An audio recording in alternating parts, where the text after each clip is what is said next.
Good afternoon, my students of class 10.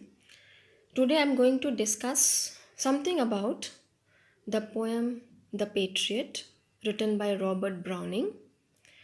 Robert Browning, he is a poet belonging to the Victorian period. And before I begin, a short introduction about the poem. First of all, this poem bears a subtitle, although it is not mentioned anywhere in the poem.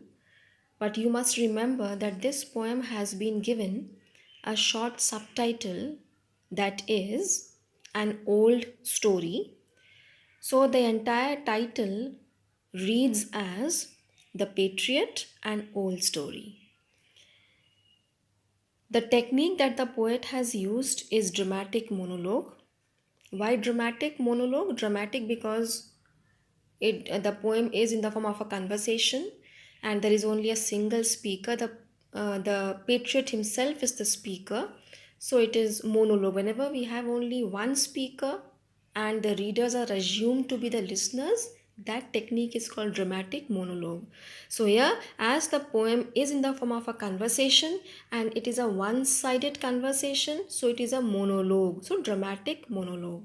And the subtitle of the poem is An Old Story. So the complete title reads as The Patriot, An Old Story. Now, what is the poem about? The poem is a satire on the fickle mindedness of the people. Now, what is fickle minded? Fickle mindedness means when you are not constant in your opinion, when you are not constant in your judgment, when our opinion keeps on changing. So, here, when you read the poem, we find that the poem starts with the patriot describing an event as if a grand welcome is being given to him. Okay, and he is reminiscing the past, he is recollecting the past, the grand welcome that was given to him a year ago. So people had hailed him as a hero, and it is only a matter of 1 year, just within a span of 1 year, how public opinion about the patriot has changed so drastically that the same people just a year ago who had hailed him so high in esteem, in their respect, that now after a year, though the same people of the town now condemn the patriot, they regard him as a criminal, and now he is being taken like a criminal with hands tied at the back, with rope cutting through the skin of his wrist, blood oozing out from his head, and he is being taken for execution. So this shows that how the opinion of the people can be so drastically, can change so drastically within a short period of time, that if they hail you as a hero, they in no time, within a very short period of time, they can also hail that, bring down that person back to dust. And this is what has happened with the patriot also. So when the poem begins, we find that the patriot describes by describing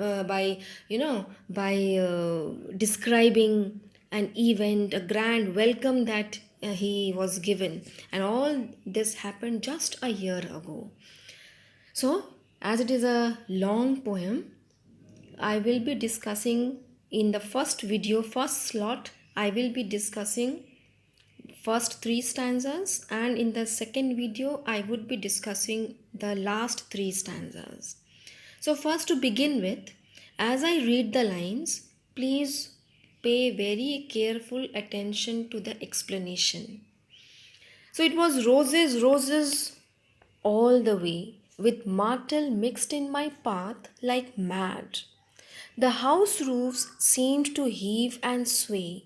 The church spires flamed. Such flags they had a year ago on this very day. So it was roses, roses all the way. So here we get a very vibrant picture of grand welcome, people of grand hailing. So it was roses, roses all the way, bright and welcoming scene we have. Roses were all sorts of flowers, roses were strewn all the way. with myrtle mixed in my path like mad. So various kinds of flowers like roses and myrtle. What is myrtle? Myrtle is an evergreen shrub with blossoms, with flowers. So people were so overwhelmed, so excited at the arrival of the patriot, that they, how did they welcome him? They welcomed him by decorating the entire path, by showering flowers on him, and by showering flowers like roses and myrtle on the way. And how, in what condition were they? They were like mad, they were totally in a frenzied condition. Okay. The house roof seemed to heave and sway. Here we have personification. The house roof seemed to heave and sway. So this refers to the fact that not only had people gathered on the way, but people had also gathered. They had crowded the roofs of the houses just to have a glimpse of the patriot. So this shows the popularity of the patriot. He was so popular that not only were flowers strewn on the paths, not only had people gathered on the streets, on the roads, on the paths, welcoming, so eager to welcome the patriot, but even the housetops were crowded with people. People were impatient just to have a glimpse of the patriot. And what else? Here we get a picture of all the preparations that the people had done, people had made. The church spires flamed, such flags they had. And what else? So, here church spires refers to the towers of the churches. So people had decorated the towers of the churches with bright flags, as if it was all set up in flames. Bright flags were being put up on the towers of the churches. Such flags they had a year ago on this very day. So this last line of the first stanza shows that all this is happening in flashback. The patriot is recollecting, is reminiscing whatever had happened a year ago on this very day. So, what preparations the people had made? They had made three kinds of preparations. First of all, they had strewn flowers like roses and myrtle on the path, and they were in a frenzied state, in a state of uh, extreme happiness. They were ecstatic to welcome the patriot. Secondly, not only had they gathered on the streets to welcome the patriot, they had even crowded the roofs of the houses just to have a glimpse of the patriot. So this shows how popular the patriot was. And when was he in this state of popularity? Just a year ago. And the third preparation that the people had made, it was that they had decorated the towers of the churches with brightly colored flags, and the flags were fluttering as if the entire place had been set up in flames. Bright colored flags were put up on the spires, on the towers of the churches. And all this happened a year ago on this very day. Now coming to the second stanza. The second stanza is more or less a continuation of the first stanza. The mood of exaltation, the mood of admiration, of hailing, of ecstatic behavior of the people in the poet, their blind faith in the poet is somewhat continued in the second stanza also. The air broke into a mist with bells. And what else? Here again we find other preparations.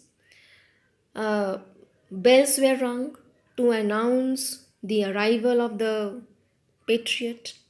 The old walls rocked with the crowd and cries. So here rocked. So the buildings of the old houses, the old buildings in the town, it echoed. It echoed with the cries that the crowd of people emitted. The cries of excitement, enthusiasm. They were crying out the name of the patriot and they were hailing him. So it seems as if the old houses, the old buildings, their walls rocked, echoed with the cries made by the people. Third line, the poet says, the patriot says, had I said, good folk, mere noise repels, but give me your sun from yonder skies. They had answered, and afterward, what else? So these last three lines of the second stanza shows the blind faith, that the complete submission, the blind faith, the complete trust, the blind trust that the people of the town had in the patriot. And the patriot says that if at that time, if I had told the people that, see, mere noise repels, I mean, just don't cheer my name, do something. Give me your son from yonder skies. Yonder means over there. So go and bring that son for me. Here, that's sun. Now, what is sun? Is the source of energy. It's the source of life. It is a source of our sustenance. So the patriot says that the people had so blind faith in him that if at that moment a year ago, if he had told the people that, see, I mean, not merely cheering will do, but do something to show your excitement, to show your love, to show your respect, and go and bring that son for me, they would have readily done that also. And afterwards, they would have asked the patriot that, okay, and what else then? Afterwards, what else can we do for you? What else you want us to do to show our love and respect for you? So they would have answered, so, but give me your son. So here, son sun symbolizes the dearest thing, something on which our sustenance depends. So they would have readily given the son also, their dearest thing, to them, to the patriot, if the patriot had demanded from the people at that moment of time. And not only that, they would have asked him that, okay, then what else? Afterward, what else do you want from us? What else should we do to show our love and respect for you? So such was the popularity of the patriot. Alak, now third stanza. Alak. Alak is an expression of regret. It's an expression of sorrow. Alak, it was I who leaped at the sun to give it my loving friends to keep. Not man could do have I left undone. And you see my harvest, what I reap. This very day, now a year is run. So here now this third stanza, you can say it is a transition between the past and the present. So how was the past? The past was very happy. A year ago it was all happy. It was so beautiful. It was so exulting, so full of enthusiasm, so much full of warmth, so much full of welcome. But here we find a note of regret. In the patriot, he says that, alas, it was I only who leaped at the sun. So here, leaping at the sun again refers to a very difficult task, a very ambitious task. So the patriot says that it is a matter of sorrow. It's a matter of deep regret that now the people have forgotten that it was I only who gave that sun to them. Here, sun symbolizes victory, great accomplishment, something great that somebody has achieved. So the patriot here says symbolically that now the people have forgotten that it was I only who leaped at the sun, I only who risked everything, my existence, who leaped at the sun and gave the sun to my people. Here, sun, again I repeat, symbolizes victory, something, a great achievement. To give it to my loving friends to keep. So it was I only who did the impossible task of bringing the sun, bringing victory, bringing this great achievement to my friends and gave it to them to keep. Not man could do have I left undone. So whatever he could have done, he has done it. And for what has he done? He has strived his best. He has done his best to give victory, to give something great, a great achievement to his people. Okay? So what no man could have done, that impossible task which was difficult for any man to have achieved, the patriot has done that. But ironically, it is all forgotten by his people now. And that is why in the next two lines he says, and you see my harvest, what I reap. So this is what ultimately the poet has got. So now slowly the patriot is coming to the present. And this now arises the reader's curiosity. And you see my harvest, what I reap. So this is the consequence now of what all the great deeds, all the difficult tasks, the great feats that he has achieved. This is ultimately what he is reaping. This is his harvest. This is what he is reaping ultimately. This very day, now a year is run. So the last line of the third stanza, this very day, now a year is run. So here the poet ends his flashback. And this stanza has a tone of regret. Now, who is feeling regretful? Here, the patriot is feeling regretful that what he is facing is not actually what he deserves. So, he doesn't deserve what he is facing right now. He doesn't deserve the treatment meted out on him right now. He doesn't deserve it. So, ultimately, this is what he is reaping for all his good deeds that he had done.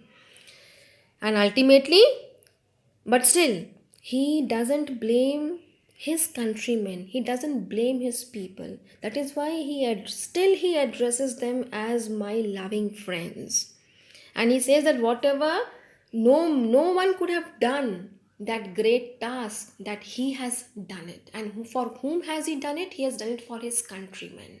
He has leaped at the sun. He has leaped at the sun again means he has risked his existence. He has gone to the ultimate where nobody could have reached. And for whom has he achieved all these things? Not for himself, not for his own personal benefit, but for the benefit of his countrymen. But what is sorrowful over here is that within a short span of 1 year, his countrymen have forgotten that the son that he was demanding at that time, that son was actually given to them by him only, by the patriot only. So this only is the meaning of the word alack. It is here the tone of the patriot is that of regret, that of sorrow. Why? Because the treatment that is meted out on him after 1 year at the present time is not the treatment that he deserved. In my next video, I would be discussing the next 3 stanzas of the poem.